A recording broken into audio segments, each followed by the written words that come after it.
देवतुल्य भाइयों, माँ शक्ति स्वाध्याय चिंतन का क्रमांक आज हमारा है 258।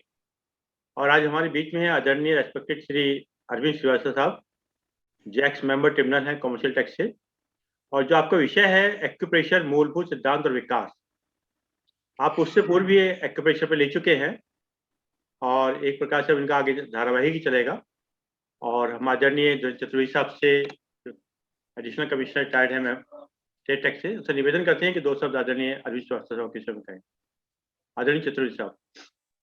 सर, इस वेबिनार में उपस्थित अपने समस्त विद्वज्जन को सादर अभिवादन एवं प्रणाम। मित्रों, आज ये स्वाध्याय मंच का 258वां संस्करण सामने आ रहा है, जिसमें हमारे प्रतिभाशाली एवं बहुमुखी प्रतिभा के धनी रिटायर्ड मेंबर ट्रिब्यूनल आदरणीय अरविंद श्रीवास्तव साहब की वार्ता होगी।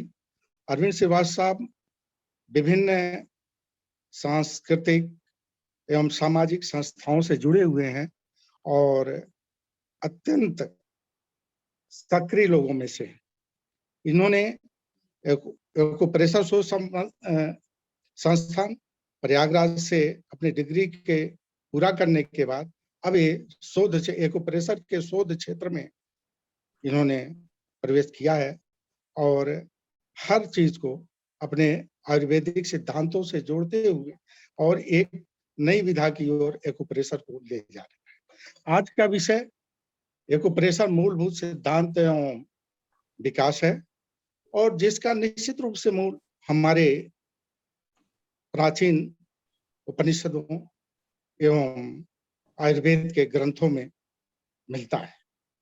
इसमें है क्या? इस एक्यूप्रेशर के सिद्धांत के अनुसार संपूर्ण कार्य जो भी दवा की जाती है वो दाब के माध्यम से किया जाता है और इसमें अलग से कोई दवा नहीं दी जाती है। और दाब किस पर की जाती है? वो कुछ बिंदु हैं जिसमें अब वर्तमान में हमारी संस्था ने ये प्रयागराज और मेरिडियंस डेवलप किया है और इनका मानना है कि ऊर्जा जो है मेरिडियन के थ्रू विभिन्न हमारे ऑर्गन्स में जाती है और उससे हम आर्गन हमारी बॉडी तभी बीमार होती है जब या तो उसमें जो ऊर्जा का सामंजस्य है उसमें कुछ न कुछ आपसी सामंजस्य में कमी हो जाती है। जहां कम होना चाहिए वहां बढ़ जाता है और जहां बढ़ना चाहिए वहां कम हो जाता है। तो इसी को बराबर करने के लिए ये एक्यूप्रेशर सिद्धांत है। हम इस चीज को तो सभी लोग भली बात जानते हैं कि सिंपल एक बीज, जो बीज हम खेतों में डालते हैं तो बीज क्या होता है? बीज अपना रूप बदलता है लेकिन उसमें ऊर्जा, अंतः ऊर्जा वही रहती है। बीज नाश हुआ, एक अंकुर बना, फिर अंकुर भी नाश होता है और लेकिन ऊर्जा जो है उसकी पौध में बदल जाती है और इस तरह से पूरा वृक्ष तैयार हो जाता है। और ये पूरी हमारी संस्कृति, हमारे ये संसार की यही स्थिति है जो कि मृत्युलोक कहा गया है। और हम देखें तो अभी ईशावास्य उपनिषद में का अगर हम 14वां मंत्र पढ़ते हैं तो उसमें ये स्पष्ट उल्लेख है, संभूतिम च विनाशम च यस वेद उभयम सह विनाशेन मृत्युम त्यक्त्वा संभूत्या मृत्युम अश्नुते। अर्थ क्या है इसका? कि विनाश, ऊर्जा का जो है विनाश और निर्माण दोनों साथ साथ चल रहा है और उसी ऊर्जा के कारण ही सब कुछ ये संसार में हो रहा है। इसलिए जो विद्वान लोग हैं उन्हें इन दोनों को जानना चाहिए, क्योंकि बिना विनाश की पूरी प्रक्रिया को जाने हुए आप विकास की प्रक्रिया को नहीं जान सकते हैं। या यूं कहें कि मृत्यु लोक को जानकर भी आप अमृत को, ब्रह्मलोक को भी जान सकते हैं। तो ये जब हम शरीर के स्तर पर लेते हैं, ये प्रक्रिया हर जगह है। हमारे शरीर में ये ऊर्जा जो है क्या है, एक फॉर्म लेती है, उससे एक स्पेसी बनती है, लेकिन ऊर्जा सब में ही है। यही बात भगवत गीता में 13वें अध्याय 13वें के 16वें श्लोक में भगवान कृष्ण भी कहते हैं अविभक्तम च विभक्तमेव अविभक्तम च भूतेषु विभक्तमेव च स्थितम। मतलब मैं तो अविभक्त रूप में होते हुए भी सभी जीवों में स्थित हूँ। तो एक अंतः ऊर्जा हो गई, एक बाह्य ऊर्जा। बाह्य ऊर्जा क्या है? ब्रह्मांडी ऊर्जा है। और अंतः ऊर्जा जो है, जो हमें फार्म देती है, और वही अंतः ऊर्जा हमारे फार्म को आगे बढ़ाती है बाह्य ऊर्जा को लेते हुए।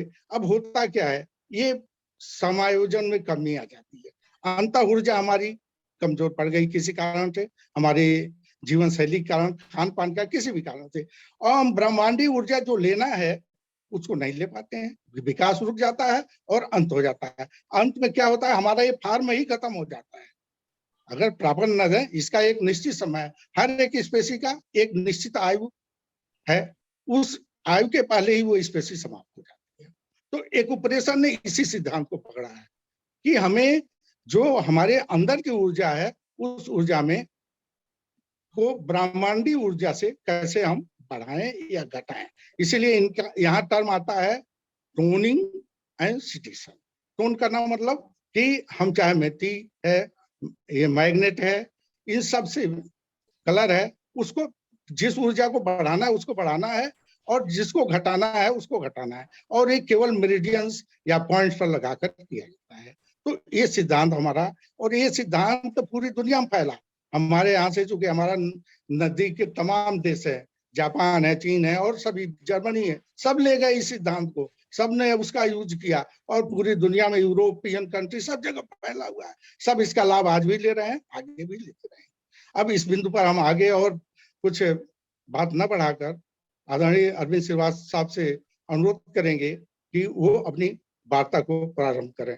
श्री अरविंद श्रीवास्तव साहब।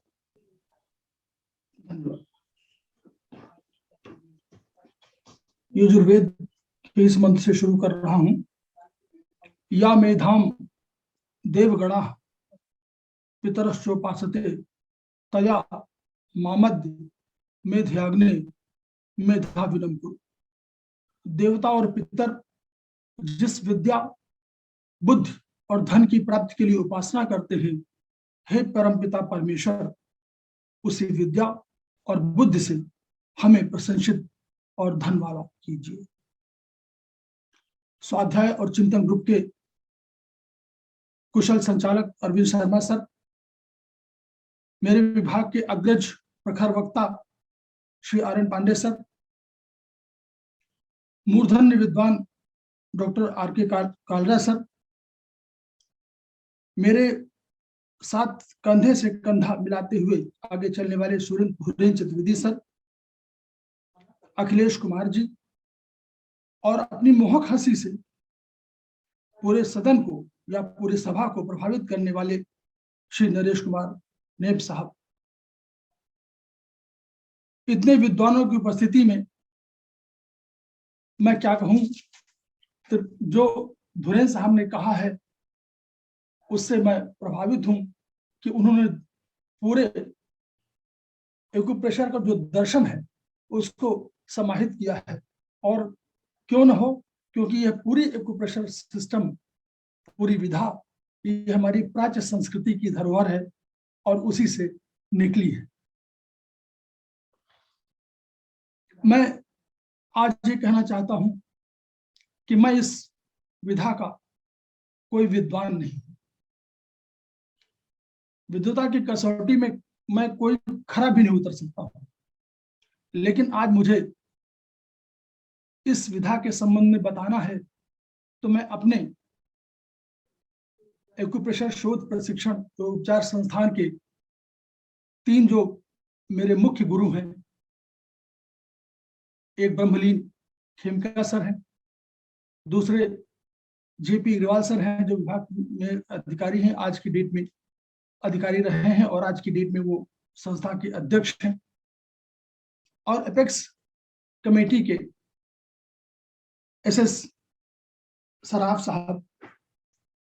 उनके चरणों में मैं वंदना करता हूं, उनको नमन करता हूं और उनसे आशीर्वाद लेना चाह रहा हूं कि आज उन्होंने और अन्य मेरे गुरुजनों ने जो कुछ पढ़ाया है, मैं उसका अंश मात्र भी अगर यहाँ प्रस्तुत कर सकूंगा तो मैं अपने को धन्य मानूंगा। आज का विषय एक्यूप्रेशर मूलभूत सिद्धांत और उपचार है। क्यों आवश्यक है? पहला प्रश्न होता है कि आवश्यक क्यों है, क्यों ये विधा? तो कोई भी जब हम काम करते हैं तो हमको ऊर्जा की आवश्यकता होती है। हम चलते हैं, भोजन करते हैं, दौड़ते हैं, खेलते हैं, कूदते हैं, कोई भी कार्य, पढ़ते हैं, लिखते हैं, जो भी कार्य करते हैं उसमें ऊर्जा की आवश्यकता होती है। तो उस ऊर्जा की आवश्यकता के लिए हमको स्वस्थ रहना आवश्यक है, निरंतर हमको स्वस्थ रहना आवश्यक है, और तभी हम अपने उस काम को संपादित कर सकेंगे। इसलिए प्रत्येक व्यक्ति को स्वस्थ रहना उसका अपना अधिकार भी है और कर्तव्य और दायित्व भी है। अब ये एक्यूप्रेशर ही क्यों? हम एक्यूप्रेशर की बात करते हैं, अनेक विधाएं हैं, चिकित्सा विधाएं, हम उनमें एक्यूप्रेशर को क्यों मानते हैं, और स्पेशली भारतीय संदर्भ में हम क्यों एक्यूप्रेशर को मानते हैं? तो अगर आप देखें कि 2020 के अगर आंकड़े आप लें तो हमारी जनसंख्या 138 करोड़ है। 60% जनसंख्या गरीबी रेखा के नीचे है, यानी 83 करोड़ जनसंख्या हमारी गरीब है। और ये गरीबी रेखा क्या है? अगर हम गांव के संदर्भ में लें तो 2020 की आंकड़े हैं कि 1060 रुपए मासिक। तो अगर हम 2020 के आंकड़े लें तो जो 1060 रुपए गांव में ग्रामीण क्षेत्रों में प्रति व्यक्ति आए हैं, और अगर शहरी क्षेत्र के लें तो 1286 रुपए है। अब इसका अर्थ यह हुआ कि अगर हम 13,000 से 15,000 रुपए सालाना आमदनी वाले व्यक्ति से अपेक्षा करें कि वो भोजन के साथ साथ चिकित्सा की सुविधाएं भी ले लेगा, और वो भी आधुनिक काल में जहां एलोपैथ सिस्टम के लिए अनेक दवाइयां हैं और महंगा इलाज है। इस विधा की, किसी विधा की बुराई नहीं है, वो विधा खर्चीली है, यह उसका अपना नेचर है, प्रकृति है। तो उसमें उसको यह समस्या उत्पन्न होती है कि वो अपने स्वास्थ्य को कैसे ठीक रख सके। यह एक्यूप्रेशर पद्धति ऐसी है जिसमें टेप, मैग्नेट न सही तो सीड जो घरों में उपलब्ध है, और कलर, इन सब से चिकित्सा पद्धति, अगर चिकित्सा करते हैं, अपने घर का स्वास्थ्य का इलाज करते हैं अपने, तो यह खर्चीली कम होती है। इसलिए भारतीय संदर्भ में और प्राच्य संदर्भ में, दोनों, भारत भी और उसी तरह के गरीब जो देश हैं, तमाम देश हैं, प्राच्य तो प्राचीन जो हमारे पूर्वी या उत्तरी हम लोग पूर्वी संस्कृति के थे, तो इसमें तो अधिकांशतः उस रूप में गरीब है जहां इतनी पॉपुलेशन है वहां गरीबी है। चाइना में भी स्थिति है, वहां भी गरीबी है।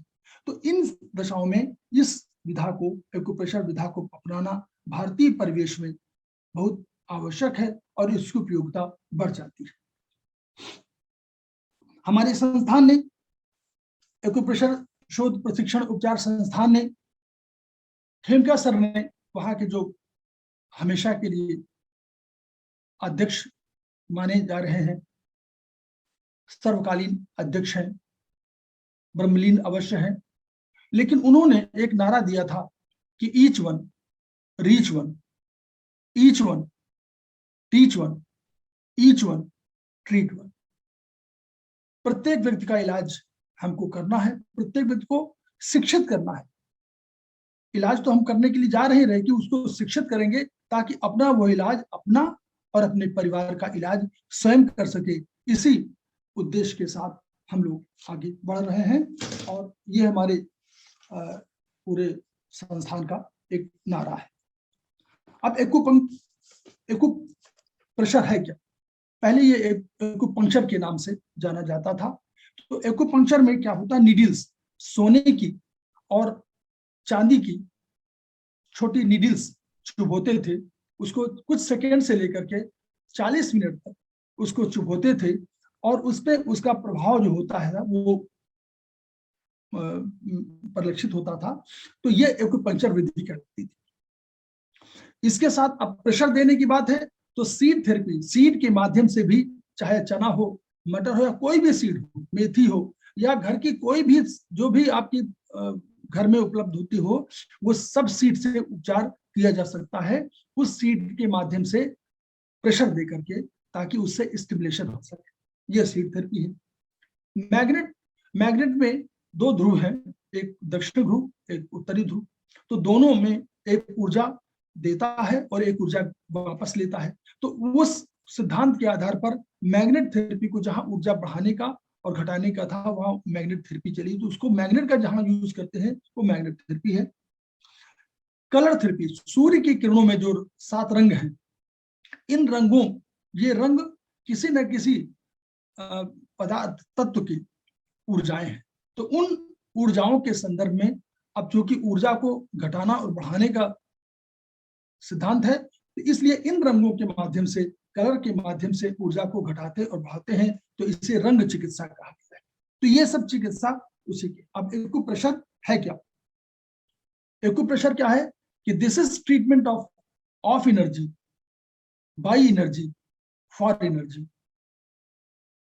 एनर्जी ही मूलभूत ऐसा है, वस्तु है या कहें विचार है, जिसको कि हम लेना चाहते हैं या वो उसको कम करना चाहते हैं। या तो हमको ग्रहण करना है या उसको कम करना है। और यह इस पर है कि यह अब ये एनर्जी है क्या, जो हम कार्य करने की हमको शक्ति मिलती है, वही तो एनर्जी है। उसी के लिए एनर्जी की आवश्यकता है।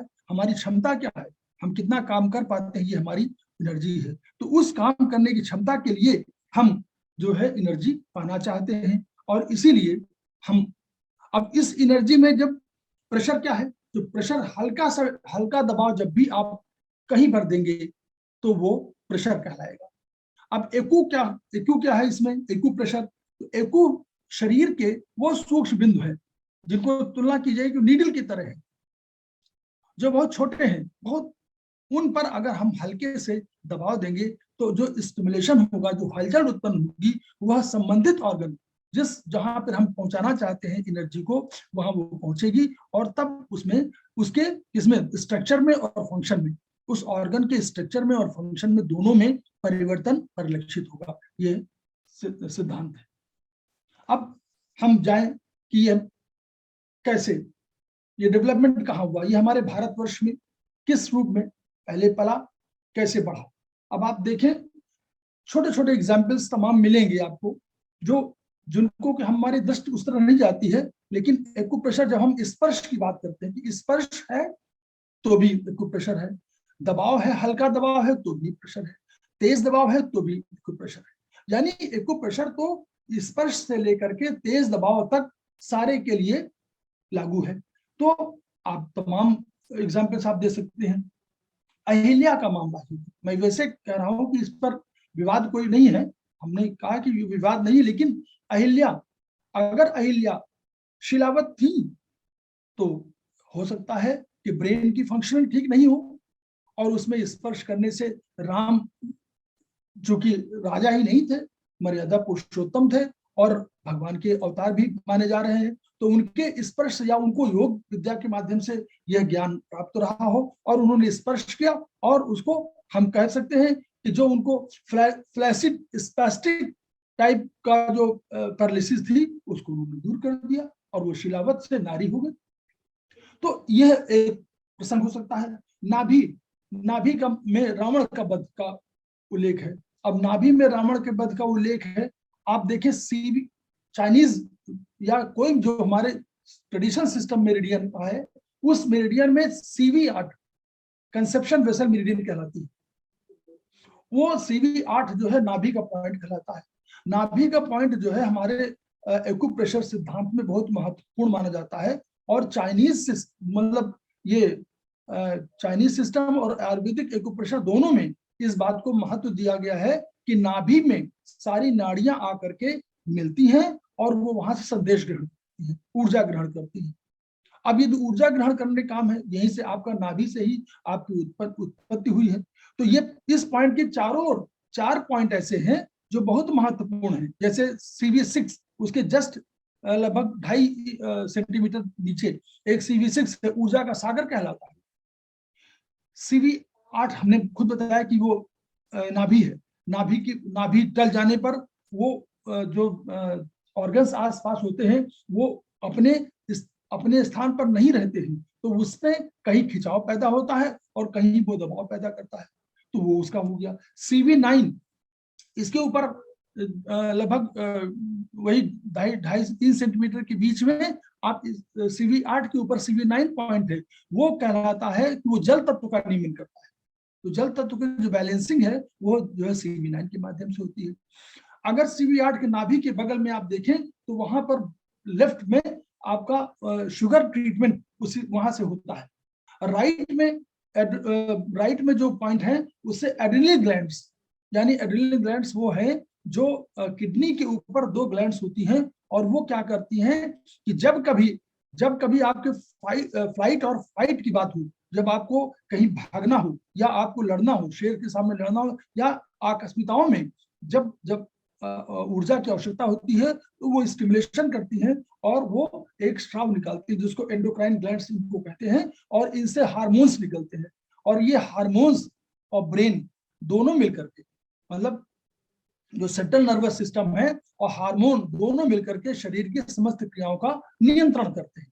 तो ये उस तत्व का, एड्रिनल ग्लैंड्स का नियंत्रण सिर्फ ये नाभि के बगल में होता है। तो ये 4 पॉइंट्स नाभि और उसके आसपास के 4 पॉइंट्स, अगर इन चीजों पर कहीं प्रहार हो गया तो निश्चित मान लीजिए कि तो कहीं ना कहीं आप रावण वध की कथा को भी उससे जोड़ा जा सकता है। भगवान कृष्ण को बहेलिया ने मारा, और बहेलिया ने मारा कहाँ मारा? तलवे मारा।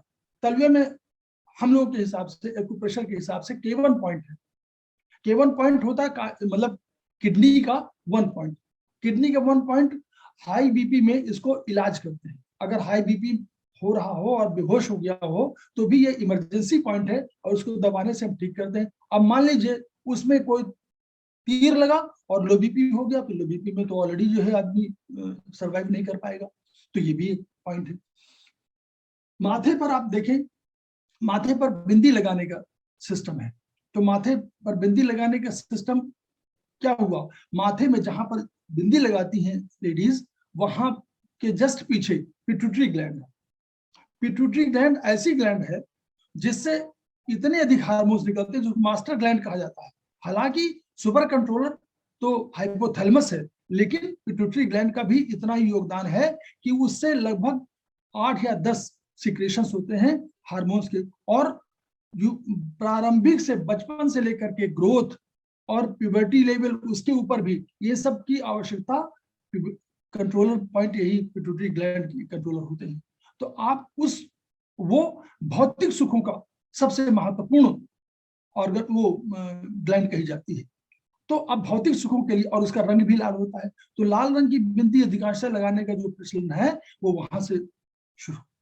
तो हमारे जो दार्शनिक हैं, हमारे जो विचारक हैं, जानते थे कि वर्चुअली इसको करने से हमको ये फायदे हैं, और इसलिए उन्होंने किया। आगे आप देखिए कि पैर में सेकेंड टो में, पैर में सेकेंड टो अगर देखें, जो बिग टो का जो जस्ट राइट में है, वहां पर स्टमक मेरिडियन जाती है, और उस स्टमक मेरिडियन के साथ साथ वहां पर जॉइंट डिजेनरेशन मेरिडियन, जॉइंट का डिजेनरेशन जहां होता है, तो अगर उसको रोकना है तो वही मेरिडियन को।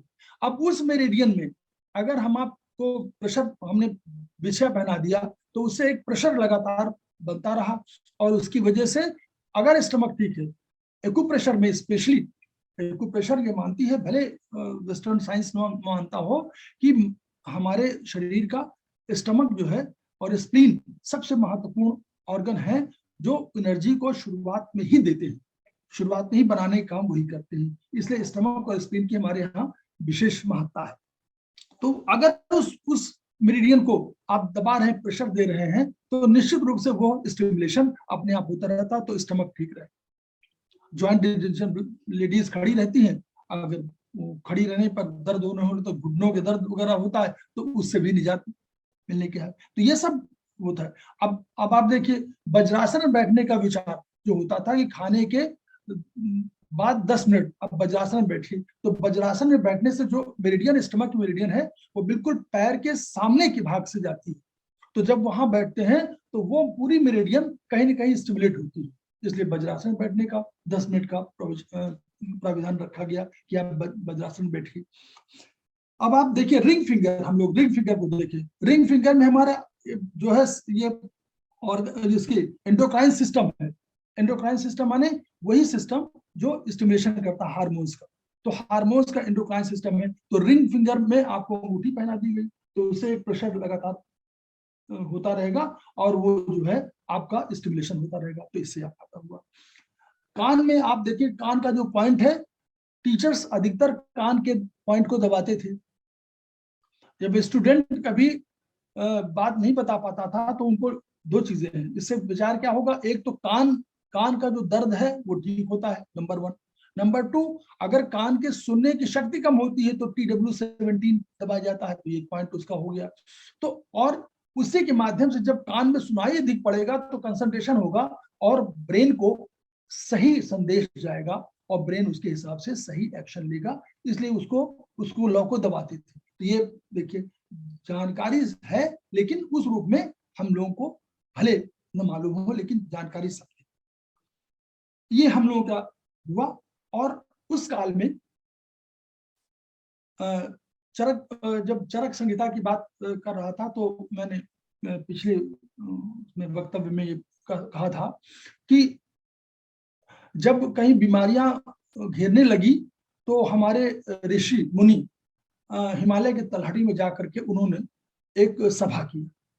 उस सभा में जो आए थे उसमें आप समझ, अंगिरा, महर्षि अंगिरा थे, महर्षि जमदग्नि थे, महर्षि वशिष्ठ थे, नारद जी थे, विश्वामित्र जी थे, भृगु थे, कश्यप थे, आत्रेय थे, भरद्वाज थे, अगस्त मुनि थे, अगस्त ऋषि थे, मार्कंडेय थे, च्यवन ऋषि, ये सब लोग थे। मतलब बहुत बड़ा कांग्रेगेशन था, बहुत बड़ा सभा थी। उसमें 2-3 ऐसे ऋषियों का उल्लेख है जो बाहर की थे, मतलब जिनको हम लोग कहते हैं कि वो आर्यावर्त, अगर उसमें कहा जाए तो आर्यावर्त के उसमें नहीं थे। अब उनमें एक थे पैंगी ऋषि। उनको जो आधुनिक चीन है इसका निवासी बताया गया। और एक ऋषि थे हिरण्याक्ष। तो हिरण्याक्ष माने हुआ जो जिनकी, हिरण्य माने सोना, और हिरण्य की तरह, सोने की तरह आंखों वाले जो ऋषि हैं वह यूरोप से आए हुए थे। ऐसी ये उसमें मान्यता रखी गई है। अब जो हमारे बीच में आदान प्रदान हो रहा था विचारों का, संस्कृतियों का, सभ्यताओं का मिलन था, वह एक दूसरे से ट्रांसफर होता चला गया। तो ये चीज गई और चीन देश में भी गई। चीन देश में क्या हुआ कि वहां पर 3rd सेंचुरी BCE में, जिसको बिफोर कॉमन एरा अगर कहें, जो उसके पहले है, BC के पहले, बाद BC पहले कहलाता है और बाद AD जिसको है उसको BC कहा जा रहा है। तो 3rd सेंचुरी बिफोर क्राइस्ट में, बिफोर कॉमन एरा के पहले एक राजा होते थे हुआंगडी। उनको, अब वो योगी थे, थोड़ा अधिक विद्वान भी थे और चिकित्सा में दखल रखते थे, दार्शनिक भी थे। उनके जो राजवैद्य समझ लीजिए, राजवैद्य, उनके राजवैद्य जो है चीबो नाम था। तो उनके बीच में वार्तालाप होता था, जैसे हमारे यहाँ प्रसंगवश बीरबल और अकबर का संवाद की बात कही जाती है, ऐसा संवाद उनके बीच होता था। तो ये राजा इतने योग्य थे और बहुत चर्चित थे और सब लोग इनको पसंद करते थे, तो इनका नाम येलो एम्परर के नाम पर रखा गया। तो इन जो दोनों के बीच जो संवाद हुआ वो yellow emperor classics of medicine कहा गया। वही किताब वहां के लिए बड़ी इंपॉर्टेंट मानी गई। अब लेकिन 1949 में जब माओ से तुंग आए, तब से इस विधा का, उस समय माओ से तुंग जब आए तो चाइना की पूरी जो है पॉपुलेशन वो लगभग 53 करोड़ थी। उस समय केवल 10,000 डॉक्टर थे और वो सब डॉक्टर अमेरिकी थे और या इंग्लैंड के थे। तो यहाँ पर कोई और नहीं था। तो उन्होंने, माओ से तुंग ने 5,50,000 डॉक्टर्स को, जिनको बेयर फूट डॉक्टर्स कहा गया, इन डॉक्टर्स को, यही थेरेपिस्ट को उन्होंने भेज दिया गांव में, और उसके बाद वहां के जो स्वास्थ्य की दशा थी उसमें सुधार आ गया। लेकिन पश्चिम की आंखें तब खुली जब पहली बार 1972 में निक्सन की यात्रा हुई।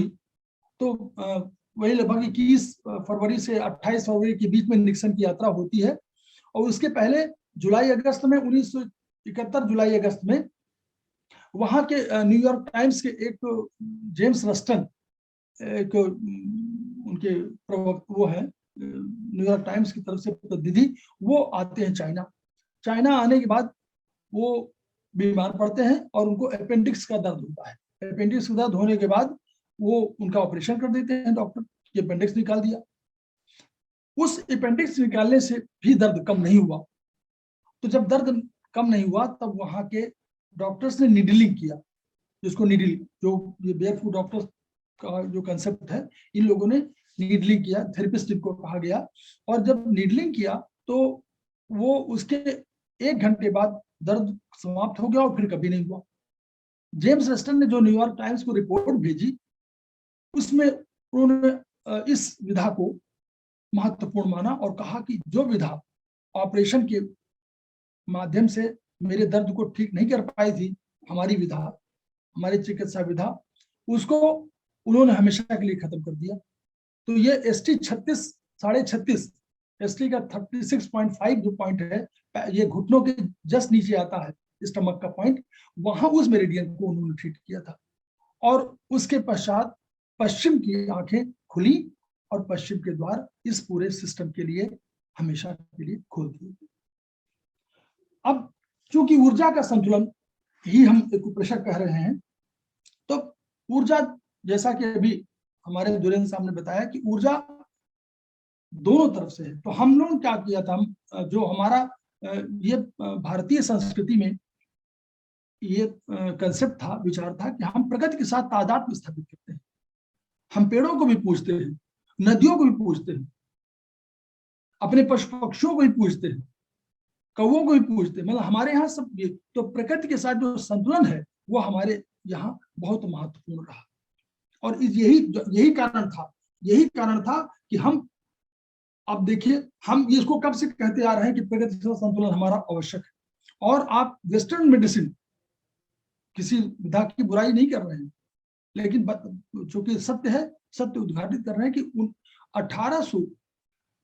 19वीं शताब्दी में, 18 और 19वीं शताब्दी में ये पहली बार कंसेप्ट आया कि बाहरी वातावरण और आंतरिक वातावरण के दोनों के बीच में एक सामंजस्य होना चाहिए, एक संतुलन होना चाहिए। और 1932 में कैनन ने इसको एक वो दिया, होम्योस्टेसिस का नाम दिया। होम्योस्टेसिस कैसे उन्होंने देखा कि जब पहली बार अमीबा को अगर समुद्री वातावरण से निकाल के आप बाहर, समुद्री वातावरण जब तक रहता था तब तक वो जीवित रहता था, और समुद्री वातावरण से जब उसको बाहर निकालते थे तो सिंगल सेल का प्राणी था, लेकिन वो मर जाता था या जल्दी मर जाता था। तो यानी कंसेप्ट ये हुआ कि जो वातावरण, जिस वातावरण में परिवेश में आपका लालन पालन पोषण हुआ है, वह परिवेश आपको कुछ दे रहा है, कहीं से कंट्रीब्यूट कर रहा है। कंट्रीब्यूशन तो आप हम लोग खुद जानते हैं कि ऑक्सीजन का कंट्रीब्यूशन पेड़ पौधे ही दे रहे हैं। तो यानी ये जो तादात्म्य स्थापित जिसकी बात हम लोग कर रहे थे, यह वेस्टर्न साइंस ने इसको 1832 में, 1932 में, स्पेशली 1932 में होम्योस्टेसिस का नाम दिया। तो ये कंसेप्ट केवल ये है कि वर्चुअली हमारा प्रकृति के साथ तादात्म्य होना चाहिए, और हम लोग सहज जीवन के लिए आदि थे, और सहज जीवन को हम लोग मानते थे। प्रकृति पर विजय पाना हमारा ना तो उद्देश्य था, लेकिन प्रकृति के साथ सामंजस्य स्थापित करना, उनके साथ सहयोग करना हमारा उद्देश्य था। वेस्टर्न मेडिसिन ने क्या किया, वेस्टर्न मेडिसिन ने कहा कि नहीं, matter is important, matter is वही मैटर ही है और प्रकृति कुछ नहीं है, हम प्रकृति पर विजय पाने की कोशिश करेंगे। तो उन्होंने प्रकृति के साथ विजय पाने की कोशिश किया। और आगे आप देखेंगे कि आगे जो डॉक्टर्स पहले एक तादात्म्य स्थापित करते थे, जो ब्रेन को, हार्ट को, लंग्स को, लीवर को एक साथ मानते थे, वह बाद में परिवर्तित होता चला गया।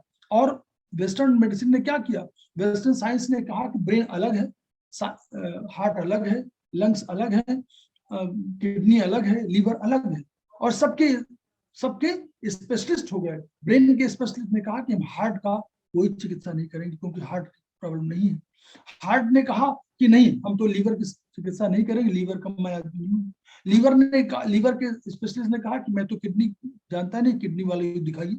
तो ये जो खानों में बांट दिया गया शरीर को, यही गलत था और शायद ये अभी भी वो है। इस हमको शरीर के साथ एक पूरे शरीर को एक संगठन के रूप में लेना पड़ेगा। हमको जानना पड़ेगा कि अगर हार्ट बीमार है तो कहीं ना कहीं लीवर भी बीमार है, हार्ट बीमार है तो किडनी भी बीमार है, अगर हार्ट बीमार है तो ब्रेन भी बीमार है कहीं ना कहीं रूप से। तो इस रूप में हम लोग लेते हैं। अब आगे चलते हैं हम लोग कि अपने सिस्टम में कि हम अब सिद्धांत के पक्ष में कैसे हम लोग आगे डेवलप करें। तो जो पहला ट्रेडिशनल सिद्धांत में आया तो उन्होंने कहा कि एक्यूप्रेशर जो चिकित्सा पद्धति, जो पंच तत्व सिद्धांत एक माना कि 5 तत्वों से हमारे शरीर का निर्माण हुआ है। अब ये दूसरा उन्होंने कहा कि अष्ट सिद्धांत, अष्ट 8 निर्देशक सिद्धांत कहा उन्होंने। फिर एक उन्होंने कहा मेरिडियन सिद्धांत कहा। और इन सिद्धांत के माध्यम से उन्होंने कहा कि हम चिकित्सा की एक शुरुआत कर रहे हैं। अब कैसे कहा देखिए, तो 5 तत्व उन्होंने कहा कि शरीर, कोई भी शरीर है, कोई भी भौतिक शरीर है, वो 5 तत्वों से बना हुआ है। अब उनके 5 तत्व, जो उन्होंने 5 तत्व कहे, जो पहले ट्रेडिशनल साइंस में कहा गया, तो ट्रेडिशनल मेडिसिन में कहा गया कि 5 तत्व कौन से हैं। तो उन्होंने कहा 5 तत्व में पहला है कास्ट, दूसरा उन्होंने कहा कास्ट है, दूसरा उन्होंने कहा अग्नि है, तीसरा उन्होंने कहा पृथ्वी है, चौथा उन्होंने कहा मेटल है और पांचवा उन्होंने कहा जल है। ये 5 तत्व हैं। और इन 5 तत्वों में उन्होंने कहा कि ये 5 तत्व एक दूसरे के सर्जक है। सृजन कैसे किया? उन्होंने कहा कि कास्ट में आप जब देखेंगे तो जंगल में अग्नि अपने आप लगती है, तो वो अग्नि लग जाती है। और यानी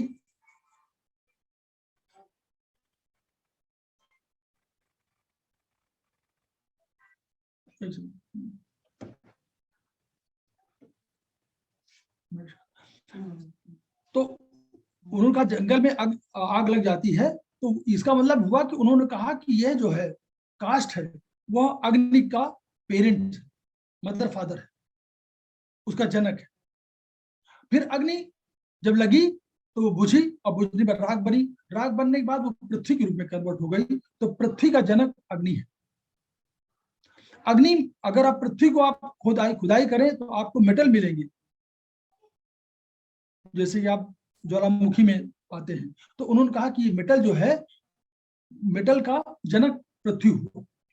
और अगर मेटल को आप पिघला दें तो वो तरल बन जाएगा, तो जल की सृष्टि उससे हुई। तो जल जो है वो उसका मदर मेटल है।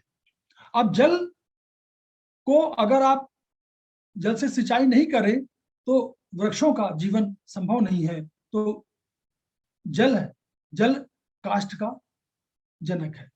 तो इस तरह पांचों एक दूसरे के साथ जनक के रूप में माने गए।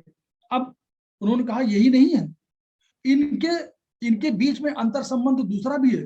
वो अंतर संबंध है कि ये एक दूसरे के नियंत्रक भी है। कैसे नियंत्रण करते हैं? उन्होंने कहा कि अगर अग्नि लगी हो तो जल उसको बुझा देती है। यानी अग्नि का नियंत्रक कौन है? जल। और अब जल के जो एक साइकिल फॉर्म किया था उन्होंने, काष्ठ, फिर अग्नि, अग्नि से पृथ्वी, पृथ्वी से मेटल, मेटल से जल और जल से काष्ठ।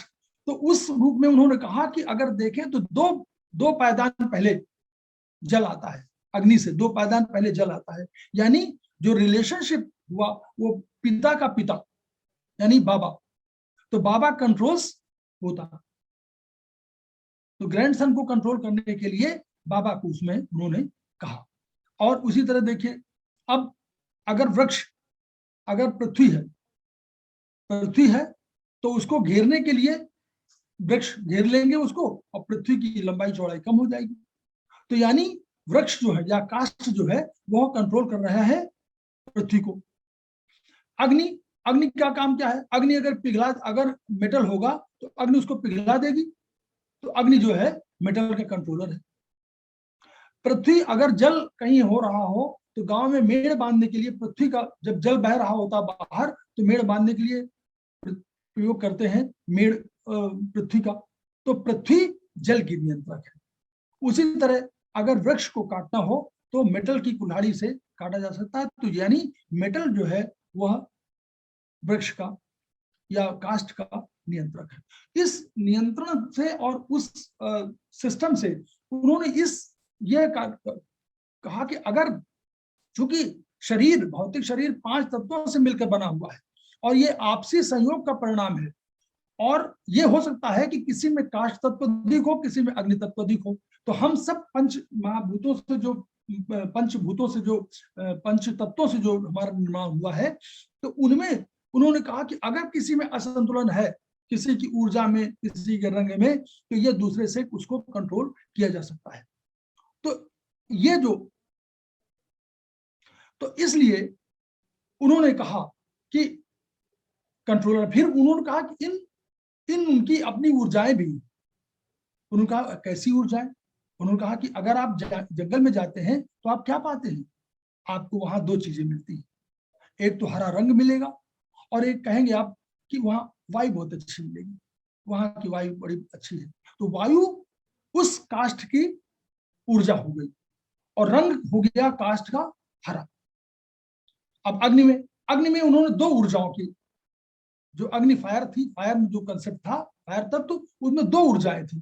तो एक ऊर्जा कौन सी थी कि एक ऊर्जा ऊष्मा, नॉर्मल एक उसमें, और एक जब बहुत अग्नि होती है तो प्रचंड अग्नि जिसको बोलते हैं, प्रचंड ऊष्मा। जैसे हम लोग गर्मी में देखते हैं कि अप्रैल से शुरू हो जाती है गर्मी, लेकिन किसी मई जून के आसपास एक समय ऐसा आता है कि वो 10 दिनों में प्रचंड ऊष्मा लगता है कि अब हम लोग बोलते हैं कि प्रचंड गर्मी पड़ रही है, तो वो प्रचंड ऊष्मा। तो ऊष्मा का कलर उन्होंने बताया कि लाल, और प्रचंड ऊष्मा का ऑरेंज, यानी और अधिक ऑरेंज के रूप में। तो यानी 2 ऊर्जा उन्होंने बता दिया कि एक जो है उसका ऊष्मा का है, ऊष्मा है, और प्रचंड ऊष्मा है, और दोनों के कलर एक लाल है और एक की ऑरेंज है।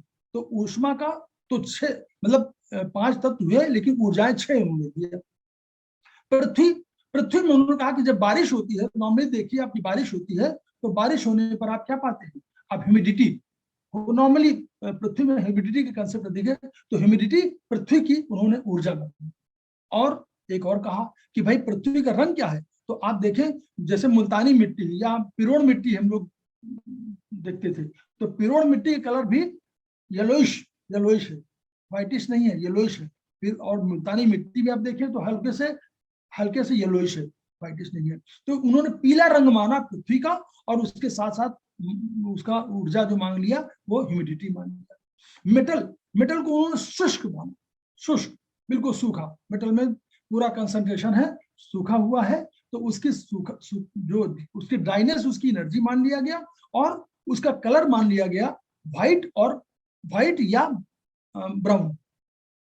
जल की जो एनर्जी थी वो शीतलता थी, जल शीतल है, ये हम लोग कहते हैं कि जल शीतल है। तो जल की एनर्जी शीतलता हो गई, और उसके अंदर क्या हुआ कि उसके जो कलर माना गया वो नीला या काला, कभी नीला है और बहुत अधिक हो गया तो काला भी जल होता है। तो इन के माध्यम से उन्होंने कहा कि रंगों और तत्वों के ऊर्जाओं के माध्यम से हम ऊर्जा को नियंत्रित और बढ़ा घटा सकते हैं, ये उन्होंने कंसेप्ट दिया। फिर दूसरा कंसेप्ट दिया उन्होंने कि अष्ट जो मेरिडियन सिद्धांत एक बहुत लोग पॉपुलर हुआ। इन्होंने कहा कि जो शरीर है, ये भौतिक शरीर आपको दिखाई जरूर पड़ रहा है, लेकिन ये भौतिक शरीर, इस शरीर को एक उसके साथ एक ऊर्जा शरीर जुड़ा हुआ है, और यह ऊर्जा शरीर ही जब बीमार पड़ता है तभी आप भौतिक शरीर बीमार पड़ता है। यानी भौतिक शरीर को प्रभावित करने वाला ऊर्जा शरीर है, जो अदृश्य है, दिखाई नहीं पड़ता, पराभौतिक रूप में है। तो अब उन्होंने कहा कि अब ये ऊर्जा शरीर, इसमें अब ऊर्जा शरीर से इस ऊर्जा शरीर से जुड़ा हुआ है तो वो उसके कोई प्रवाह पथ होगा, कोई रोड होगी, कोई रोड मैप होगा। तो उनका yes, road map is there, meridians are road map.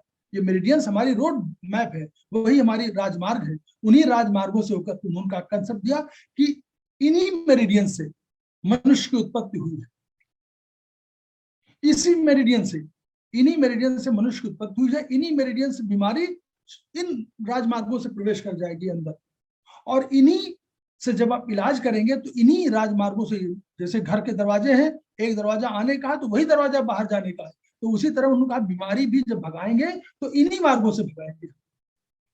और अगर बीमारी भगा नहीं सके तो हम और बीमार पड़ जाएंगे या हमारी मृत्यु हो जाएगी, तो यही मेरिडियन जिम्मेदार है। तो वो मेरिडियन कंसेप्ट उन्होंने एक दिया कि ये मेरिडियन सिद्धांत हुआ। फिर जो अष्ट नियंत्रक, अष्ट का सिद्धांत, 8 निर्देशक सिद्धांतों में कहा, तो उन्होंने कहा देखिए, ऊर्जा कम या ज्यादा होगी, ऊर्जा कम होगी या ज्यादा होगी, अगर कम होगी तो बीमारी, अधिक होगी तो बीमारी। उसी तरह उन्होंने कहा कि आंतरिक और बाहर ऊर्जा या तो आंतरिक रूप में बढ़ी हुई है, या बाहर बढ़ी हुई, या अंदर बढ़ी हुई है, या बाहर कम है अंदर कम है, कोई भी कम है। तो ये देखना पड़ेगा कि बीमारी की दशा आंतरिक है कि बाह्य। शुरू में बीमारी हमेशा बाह्य होती है।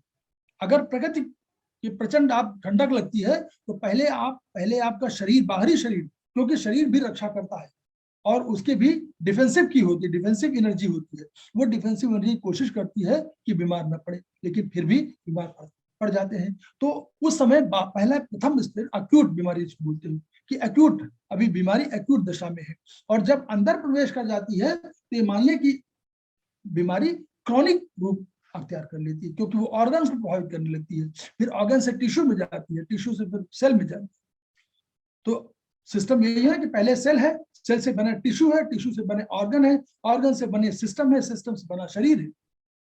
तो इस क्रम में अगर बीमारी बाहर से आई, शरीर से अंदर गई तो ऑर्गन में चली गई, सिस्टम से ऑर्गन में चली गई, ऑर्गन से फिर वो टिश्यू में चली गई, टिश्यू से सेल में चली गई, सेल में जाने पर इसका मतलब हुआ बीमारी की दशा और बढ़ गई। तो ये उन्होंने कहा कि, फिर उन्होंने कहा कि हमारा शरीर के सारा सिस्टम एक टेम्परेचर पे काम करता है, 98.4 डिग्री फ़ारेनहाइट हम बोलते हैं उसको। तो ये सिस्टम अगर ठंडा हो गया तो बीमारी, गर्म हो गया तो बीमारी। अगर ये 98.4 से 95 के आसपास पहुंच जाएगा तो बीमारी, और ये अगर 106 के ऊपर पहुंच जाएगा तो बीमारी, मतलब फैटल हो जाएगा। तो यानी उन्होंने कहा कि ये 3 वो हुआ, तो ये 6 सिद्धांत वैसे हो गए। तो 7वां और 8वां सिद्धांत जो सबसे महत्वपूर्ण सिद्धांत हुआ, इन यांग सिद्धांत। अब इन यांग सिद्धांत समझिए कि वह पूरे सिस्टम का, इस ट्रेडिशनल सिस्टम का प्राण है।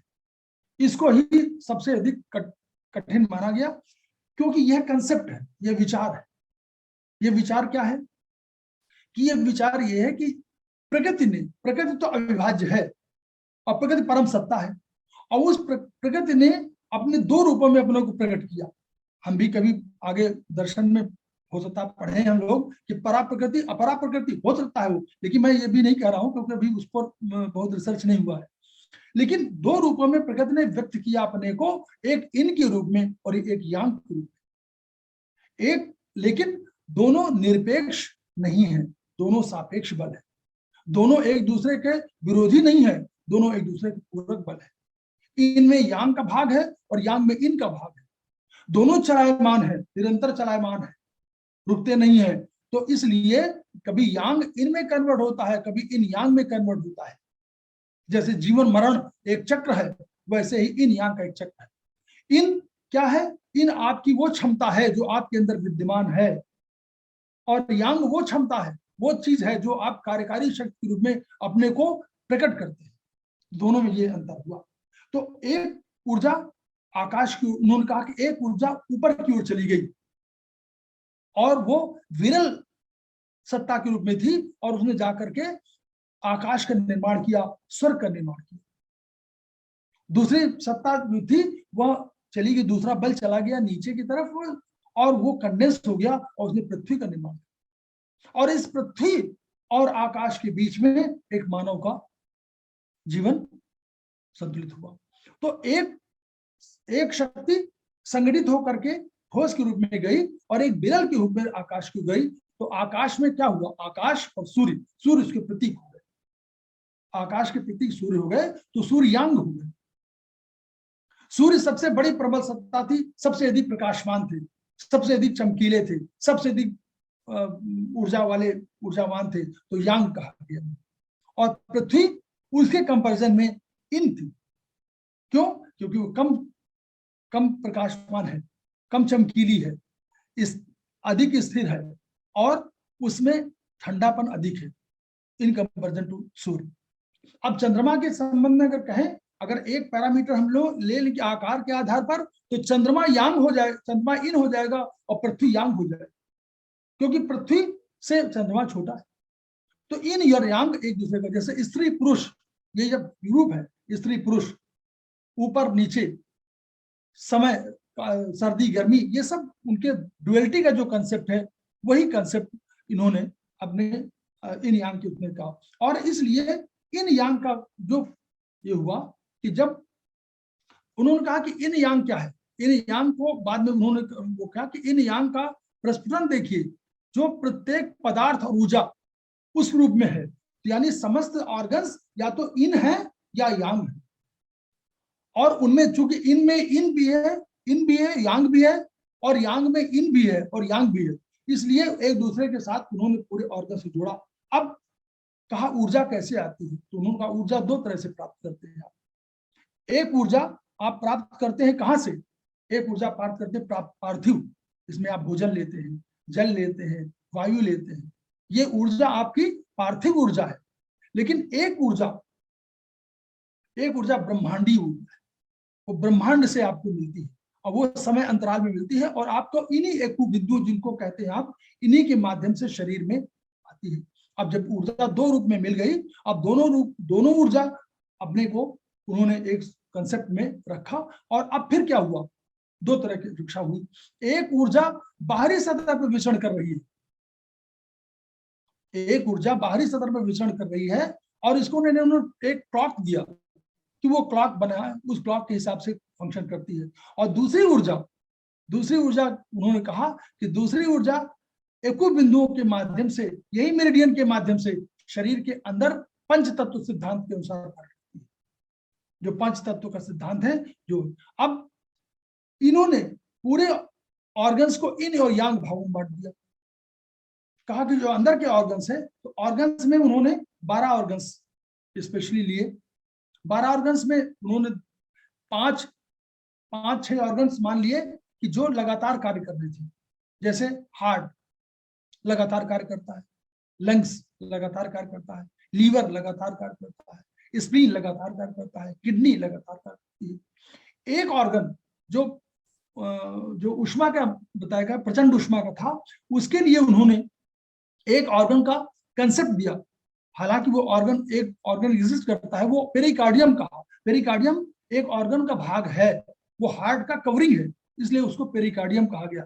तो वो पेरिकार्डियम तो है, वो उसको इन कहा गया क्योंकि वो निरंतर सुरक्षा करता है हृदय की। लेकिन एक ऑर्गन कंसेप्ट उन्होंने लिया, वह ऑर्गन के रूप में बताया, स्पष्ट नहीं होता है कहीं शरीर में, मतलब वेस्टर्न साइंस नहीं मानती उसको उन्होंने कहा ट्रिपल वार्मर।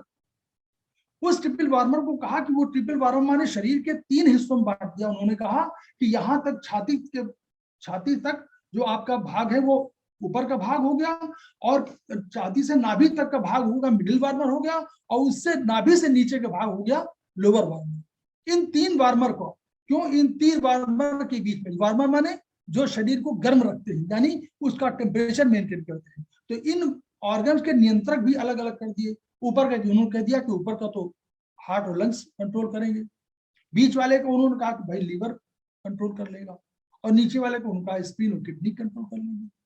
तो ये जो उन्होंने कंसेप्ट दिया, यह तो कंसेप्चुअल है, लेकिन और सब ऑर्गन्स शरीर में विद्यमान है। अब इनमें उन्होंने कहा कि जो निरंतर काम करते हैं वो तो इन ऑर्गन है, और जो निरंतर कार्य नहीं करते, आवश्यकता अनुसार कार्य करते हैं, वो यांग ऑर्गन है। जैसे हार्ट के साथ उन्होंने जोड़ा, पहले लंग्स के साथ उन्होंने जोड़ा एलआई को, लार्ज इंटेस्टाइन को। जो काम हार्ट जो काम लंग्स करते हैं, लंग्स क्या करते हैं कि एक ऊर्जा लेते हैं और उसके बाद कुछ टॉक्सिन निकालते हैं, कार्बन डाइऑक्साइड को निकाल देते हैं। शर्मा सर, नहीं करते रहिए, कैरी ऑन चलते थोड़ा रहिए। विस्तार है, हाँ, कोई बात नहीं है, short। हम आगे नहीं, तो कंटिन्यू नहीं, नहीं, करेंगे। आप आपने चलिए, मुझे अवसर अच्छा you दिया, take मैं on time। धन्यवाद दे रहा हूँ। अपना समय लीजिए, कोई दिक्कत नहीं। नहीं, समय तो खैर बहुत रहेगा, वो तो कम पड़ेगा, लेकिन फिर भी मैं थोड़ा सा आगे बढ़ जाऊंगा। जी सर। तो थोड़ा सा कंसेप्ट बता दूं। तो जो उन्होंने कहा कि जो जो आपका लंग्स काम करता है वैसा ही काम एलआई करती है। लार्ज इंटेस्टाइन में मूल होता है, वो भी करती है, टॉक्सिन को बाहर निकालती है।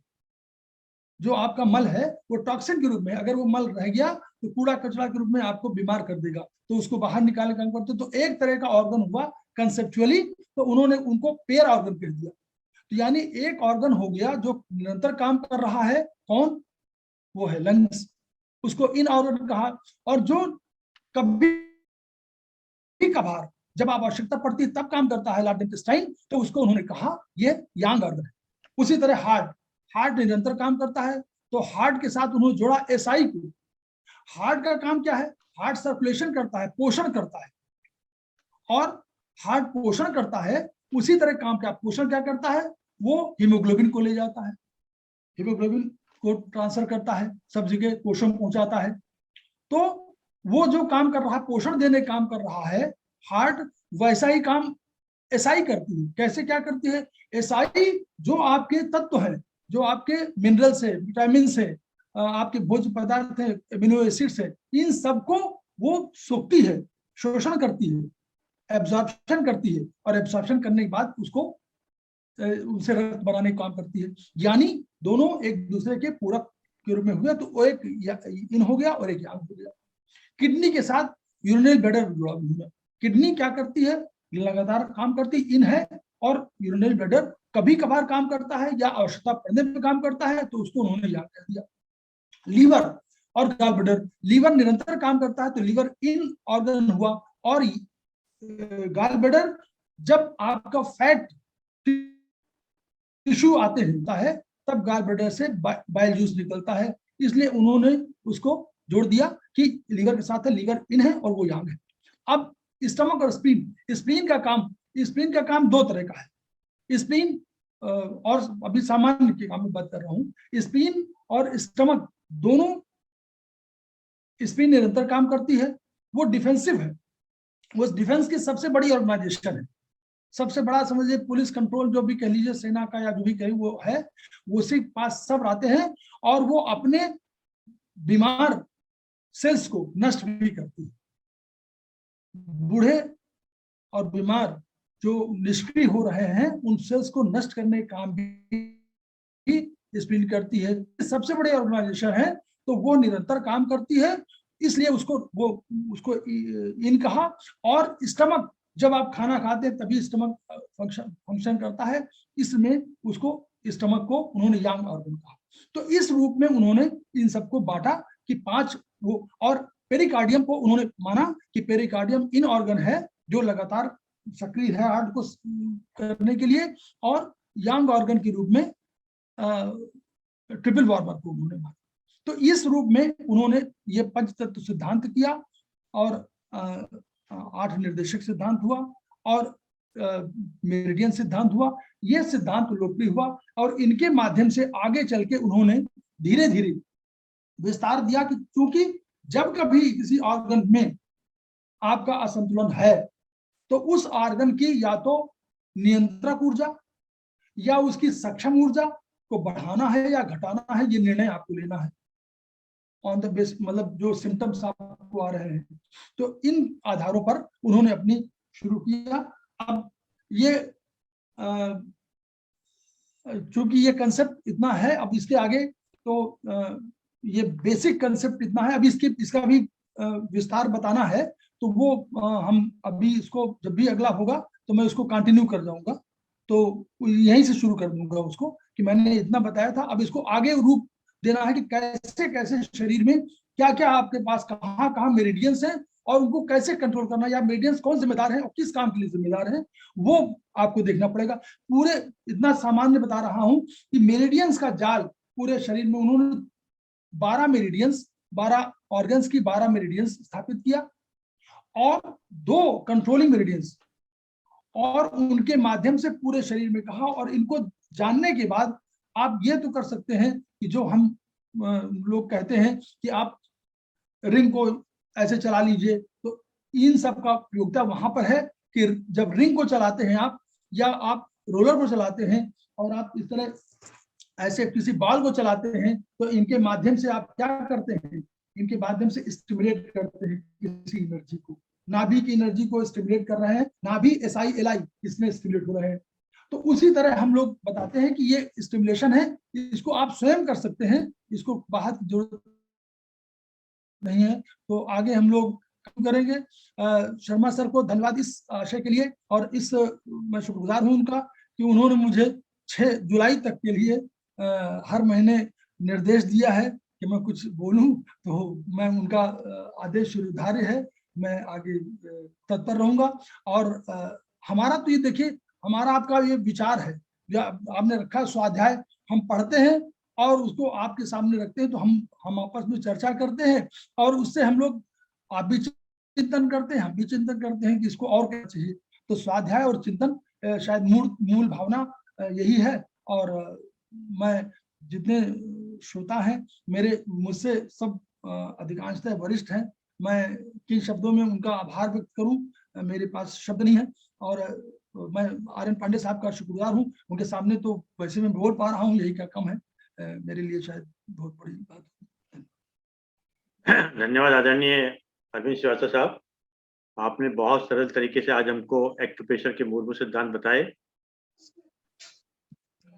आज एक्यूप्रेशर के सिद्धांतिक पक्षों को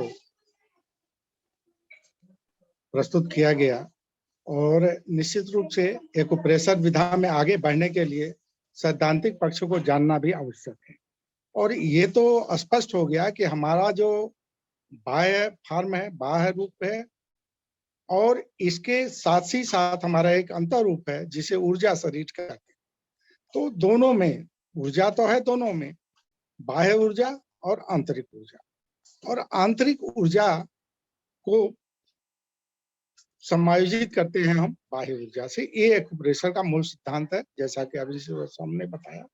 और इससे आगे कैसे हम करेंगे, इसकी विधाएं हैं। अभी कुछ बिंदुओं का चर्चा उन्होंने किया, जैसे हमारे ब्रेन, हमारे हार्ट, हमारे लंग्स, ऑर्गन्स, इन सबको कैसे हम सामंजस्य करेंगे, क्योंकि जो हमारे अंदर आंतरिक ऊर्जा हमको मिली है, वो तो जन्म के समय ही मिल गई ऊर्जा, और वही ऊर्जा खुद ही, उसमें इतनी क्षमता है कि वो बाह्य ऊर्जा को प्राप्त करती रहती है। लेकिन हमारी जीवन शैली और हमारे कार्य में और वातावरण के कारण कभी कभी जो व्यवधान आ जाता है, उसी व्यवधान को हटाना ही एक्यूप्रेशर का मूल सिद्धांत है। और हमारे गरीब भारत देश के लिए तो ये एक अमृत ही है, क्योंकि यहाँ इसमें किसी का कुछ लगना ही नहीं है। खुद ही आप डॉक्टर हैं, खुद ही वैद्य हैं, और खुद ही आपके रोग का निदान करना है, बस केवल इस विधा को समझना है। तो इन सब स्थितियों को हमारे अरविंद साहब ने बहुत अच्छी तरह से प्रस्तुत किया है, इसके लिए हम उनको धन्यवाद देते हैं। तो शर्मा जी, आपको धन्यवाद देते हैं। इस स्वाध्याय मंच को जो है के लिए कामना करते हैं कि उत्तरोत्तर वृद्धि करता रहे, जिससे नए विचार आते रहें, क्योंकि एक सिद्धांत है कि वादे वादे जायते तत्व होता। हम कुछ कहें, आप कुछ कहेंगे, तभी नया तत्व आएगा, और उसी से विश्व का कल्याण होगा। तो मैं विश्व कल्याण की भावना के साथ मैं पुनः आप सबको धन्यवाद देता हूँ। धन्यवाद आदरणीय चतुर्वेदी साहब, और धन्यवाद आदरणीय अरविंद श्रीवास्तव साहब। आइए, जैसे कि हम एक विचार के साथ और 3 बार उच्चारण ओम का करते हैं, फिर उस वक्त में सब लोग अनम्यूट कर लेंगे। आज का विचार है, जिंदगी में पराया कोई नहीं होता। जिंदगी में पराया कोई नहीं होता, सिर्फ मन का वहम है। जिंदगी में पराया कोई नहीं होता, सिर्फ मन का वहम है। भरोसा रुका तो इंसान पराया हो जाता है। भरोसा रुका तो इंसान पराया हो जाता है, और सांसें रुकी तो शरीर पराया हो जाता है। सांसें रुकी तो शरीर पराया हो जाता है। इंसान से प्रेम करो, इंसान से प्रेम करो, वस्तु से नहीं। इंसान से प्रेम करो, वस्तु से नहीं, और वस्तु का उपयोग करो, और वस्तु का उपयोग करो, इंसान का नहीं। आइए 3 बार उच्चारण कर लेते हैं ओम का। ओम